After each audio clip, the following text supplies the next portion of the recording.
دینی معاملات میں علماء محققین کے جو مسائل بیان کردہ ہیں ان کو لیا جائے گا، ان کو مانا جائے گا۔ عام لوگوں کی جو آراء کسی بھی معاملے اور کسی بھی مسئلے میں ہوتی ہیں اس کی کوئی اہمیت نہیں ہوتی۔ ہمارے معاشرے میں ایک رائے قائم ہے اور لوگ اسی رائے پر قائم ہیں۔ حضرت سیدنا خضر علیہ السلام کے حوالے سے علماء محققین یہ فرماتے ہیں، نمبر ایک کہ وہ اللہ کے نبی ہیں، وہ اللہ کے نبی ہیں۔ ہمارے عام لوگ جو ہیں وہ کہتے ہیں وہ ولی تھے۔ موسیٰ علیہ نبینا علیہ السلام اور حضرت خضر علیہ نبینا علیہ السلام یہ دونوں اللہ کے انبیاء میں سے ہیں، نمبر ایک۔ نمبر دو یہ کہ جمہور علماء یہ کہتے ہیں کہ سیدنا خضر علیہ السلام کا وصال ہو چکا ہے، یعنی انتقال ہو چکا ہے، اس دنیا سے رخصت ہو چکا ہے۔ عام عوام الناس میں یہ مشہور ہے کہ جی خضر علیہ السلام آج بھی زندہ ہیں۔ تو یہ دونوں باتیں جو ہیں، ایک جو ان کے ذہنوں میں بات ڈال دی گئی کہ جی اللہ کا جو ولی ہوتا ہے، یعنی آپ اس سے نتیجہ جو نکالیں، عام لوگ بلکہ جو جہالاء ہیں وہ یہ نتیجہ نکالتے ہیں کہ دیکھو جی ولیوں کا درجہ اتنا بڑا ہوتا ہے کہ اللہ نے نبی کو بھی حکم دیا ولی کے پاس جانے کا، العیاذ باللہ العیاذ باللہ العیاذ باللہ۔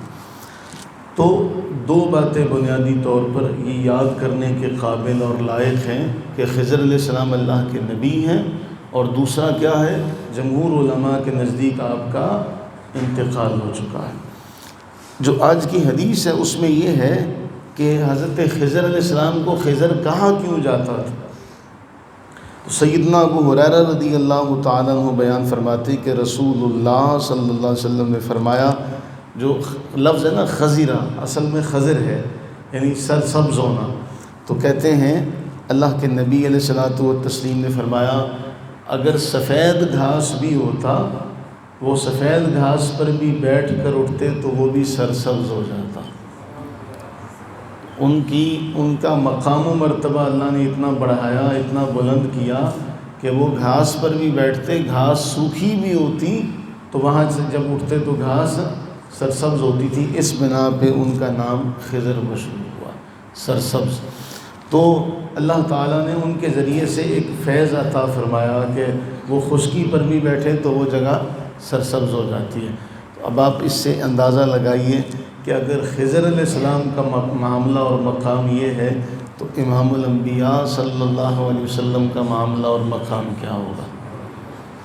بنیادی طور پر تو یہ بات سمجھنے والی ہے کہ اگر اللہ نے خضر علیہ السلام کو یہ شان عطا فرمائی ہے تو رسول اللہ علیہ السلام کا مقام و مرتبہ اس سے کہیں زیادہ بلند و بالا۔ تو یہ ایک اہم بات ہے۔ اچھا، ایک اور بات یہ ہے کہ یہاں جو حدیث کے اندر الفاظ ہے وہ ہے سفید گھاس۔ اب انسان لگا رہے، یعنی جب آپ کسی زبان کو سمجھیں گے تو اس زبان کو سمجھنے کے لیے آپ کو اس دور کے جو محاورے ہیں ان محاوروں کو جاننا پڑے گا۔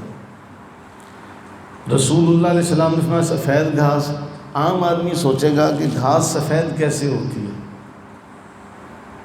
سفید گھاس سے مراد کیا ہے؟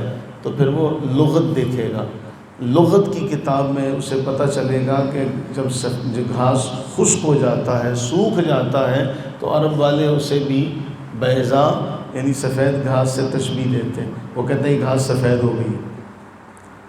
تو جب عام آدمی پڑھے گا ہمارا عربی تو وہ کہے گا سفید گھاس، تو وہ یہ سمجھے گا کہ یہ بھی گھاس کی کوئی قسم ہے۔ عام آدمی یہی سمجھے گا نا کہ یہ بھی گھاس کی کوئی قسم ہے کہ سفید گھاس ہوتی تو وہ سرسبز ہو جاتی، حالانکہ اللہ کے نبی علیہ السلام نے فرمایا اگر خشک گھاس پر بھی بیٹھتے تو وہ بھی سرسبز ہو جاتی۔ تو ہر چیز کا ایک طریقہ ہوتا ہے۔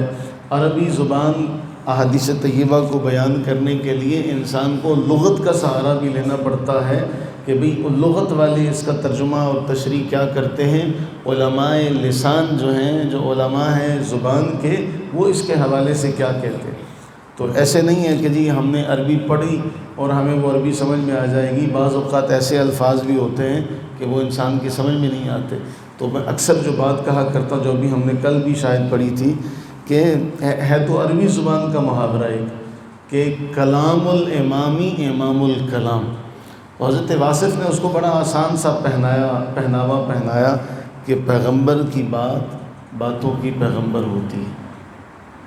پیغمبر کی بات باتوں کی پیغمبر ہوتی ہے تو اس کا بھی ایک روب دبدبہ ہوتا ہے، اس کلام کی بھی ایک ہیبت ہوتی ہے. اللہ تعالیٰ سے دعا فرمائیں کہ اللہ تعالیٰ اپنے محبوب کریم علیہ الصلوۃ والتسلیم کی ہمیں بے بہا محبت عطا فرمائے. آمین.